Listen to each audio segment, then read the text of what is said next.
So Jasmine and I moved down to Geelong for safety reasons, moving away from toxic people and toxic family, and just being able to be free and be ourselves and be us. And to feel a bit more comfortable in our surroundings and just give ourselves a new beginning. And I think as well it was a bit tough because of COVID. We were stuck inside as soon as we moved here. Not being able to physically go to school and make new friendships and make those connections. Jasmine didn't get that chance because of the lockdown. And then when we got to the stage that we were able to go back to school, it was so much more of a barrier for Jazz to get back into the classroom, not having connections and not knowing anyone down here at all. Yeah, I loved school before COVID happened. I loved school. I actually went every single day. I think once I moved, it was a bit harder to get back into school because COVID. It was kind of put me out a bit of school. Which caused me and her to obviously fight, black and blue, to try and get her to school. We were constantly arguing to get her to school, but it was a battle. It was a big battle to get her to school. I think when I first started my new school in Geelong, I had quite bad mental health after everything that happened at home. And I think I struggled going back to school just with everything I was already dealing with. I think coming into a new environment and trying to make new friends and adapting to a new home, a new town, a new school. I think I struggled a lot with my own mental health just leaving my house to get to school. I think that was the toughest thing for me, was getting myself out of my bed, out of my room to go outside and do things normally. I don't think while I was at school for that first half of the year, I don't think I made it into a classroom. I think it was so daunting to actually go into a new classroom. I think almost every single day that I attended, I was in the wellbeing office fainting, and I think when I first started a new school, that was probably the first time in my entire life that I experienced panic attacks and fainting, and I've never experienced that level of anxiety before. So I think that made it quite hard to get over all my fears and actually make it into the classroom. And yeah, I think that's why it made it harder to go to school. And I think I just stopped trying and I just stayed home and gave up. We tried the wellbeing at school, and then Jasmine did trial another program, and then we got connected with Mindy. When I first came into contact with Mindy, I was in a pretty tough spot, and I think the whole session I had with Mindy, we had an hour of a chat, and I don't think I really talked that whole time. It was a very awkward conversation because I was pretty closed off and I was pretty anxious and didn't really want to talk to a new person. But after a few sessions with Mindy and all the conversations we were having, and we were catching up outside of school as well, it was nice to have someone, and it was good because after a while I was able to open up to Mindy and talk about my struggles with school and everything that's going on at home and all my life struggles. It was nice to have a person that I could reach out to when I needed it. Jasmine was first referred to the Geelong Project through school wellbeing. I remember it really clearly. It was one of my first young people at this particular school because we were in and out of COVID lockdowns. So the Geelong Project, for one, had to work really creatively in how we were going to engage young people. But got the referral and met Jasmine at school, and I'm pretty sure Mum was there as well on that first meeting or around that time. And you could see Jasmine had some real roadblocks with attending school. She, as I said, in and out of COVID lockdowns, had moved to a new town. You know, you could feel there was a little bit of disconnect with Mum and Jasmine as well. Mum always advocating so strongly, wanting the best thing for Jasmine. So our initial interaction was about building our relationship so Jasmine could have trust that I had her best interests. So it was getting to know each other, really, getting to know the things that Jasmine liked and didn't like, holding space for her when, you know, things got too much, always working with what does Jasmine want, what's her goals really for outcomes.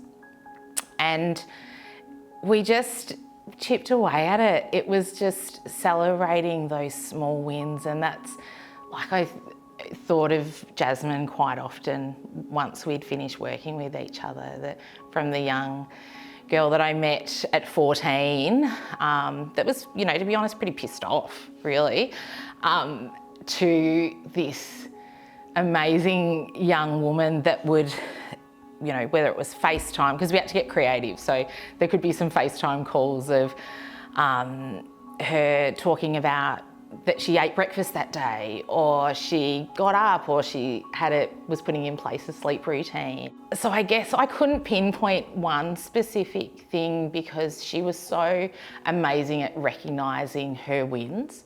You know, going for a run, like I was like, who are you?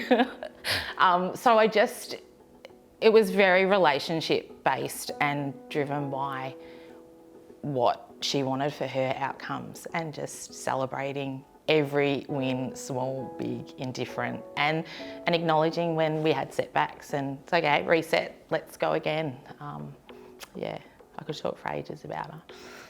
So once I was connected with the Geelong Project, after a while, Mindy helped me get accepted into an Aboriginal course at the Gordon, and it was focused on getting kids back into school, and Mindy supported me through my whole application process and my journey into getting into that. As well as she also helped me get linked in with Headspace, and also helped me get some more private counselling sessions as well, because I didn't quite have access to that. When we were engaged with TGP, Jasmine looked forward to spending time with Mindy and having catch-ups with Mindy. Mindy was also in contact with me as well, so we could notice that things were starting to turn around. Jazz was actually starting to attend school, even though the mainstream wasn't the right fit, but Mindy was able to help guide us through different ways of getting Jasmine education as well. A young person and the family might be referred into TGP as we're an early intervention model. It can be a really short, sharp intervention that they might just need some support in negotiating school attendance plans, or just holding that space of being a conduit between family, the young person and the school, just that third party that can help, I guess, translate some of the lingo, the information, and because we're not emotionally involved, and sometimes when there can be some issues with young people and families and there's a breakdown of communication, whether it be between each other or with the school, sometimes that third party coming in that doesn't have a buy-in, so to speak, and doesn't have an agenda can help sometimes mend some of those relationships that there might have been with the school. And it isn't necessarily just with the school, it can be outside of school, and helping build some of that capacity within the young person and the family to repair relationships. Just seeing Jasmine the way she is these days is it's really good, because, you know, thinking about where she could have been or could have ended up, it's great. Like, mine and her relationship is so much better for it. Like, fighting black and blue and all those back in those days was just, you know, it was a major part, you know, like trying to help and support her and try and make those right decisions was difficult. And if Mindy and the TGP didn't come along, I don't think Jazzy would be the person that she is now, and I'm grateful for it. I think the difference in myself, it's quite extreme. I talk about it all the time with Mum and Mindy as well, and everyone that knew me during 2020. It's actually quite impressive to see me still here and doing quite amazing things. I think it's super awesome and it makes me pretty proud because I think I was going down a pretty rough part there. Definitely wasn't good, but I think it's great to see the big change, yeah. For me, early intervention is the most important thing. We're very crisis, in youth service or any services, the focus comes in crisis because that's where the attention is. But the Geelong Project model, and I guess my personal belief, is getting supports for someone early before it becomes a problem, and then we can, young people can, or anyone can become on a cycle of avoidance if someone's not there to hold that space and help guide them out of whatever cycle that they could be in. So it can prevent an issue that could be easily fixed, easily addressed, snowballing into something that requires large intervention. I guess it's really to hear not only Jasmine's story as well, but even Mum, like Cindy, that relationship between the two of them, that's really humbling, and to get any slither of acknowledgement that the Geelong Project was part of that relationship building is as I said, really humbling. We're not standalone, like our team, there's plenty of times we bounce off each other because everyone's got their own expertise, and we can get stuck in, gee, I'm not really quite sure how to support this person in this particular area, but